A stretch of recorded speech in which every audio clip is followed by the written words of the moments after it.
Jesen je idealno vrijeme za sadnju češnjaka, biljke koja se lako prilagođava različitim uvjetima i često nalazi svoje mjesto u svakom vrtu.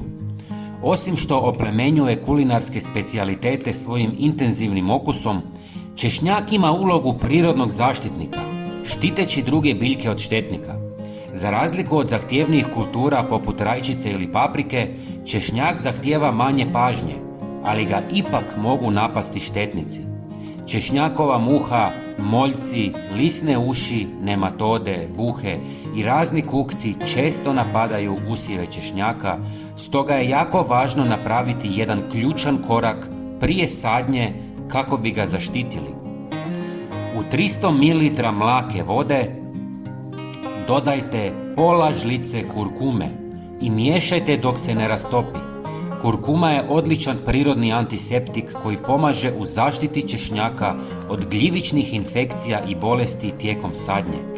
Namakanjem češnjaka u otopini s kurkumom smanjuje se rizik od truljenja i poboljšava se otpornost na štetnike. Osim toga, kurkuma potiče zdraviji rast biljaka pružajući im dodatnu zaštitu u fazi klijanja. Stavite češnjak u otopinu kurkume i ostavite neka se namače 30 minuta.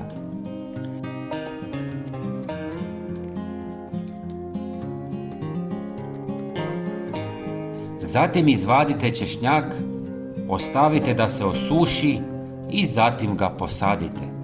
Vi ćete naravno koristiti veće količine češnjaka, ovo je samo primjera radi. Također možete koristiti i drveni pepeo ili na primjer sodu bikarbonu. Postupak je isti. Prijatelji, pogledajte i naš sljedeći video na ekranu. Hvala vam. Pozdrav!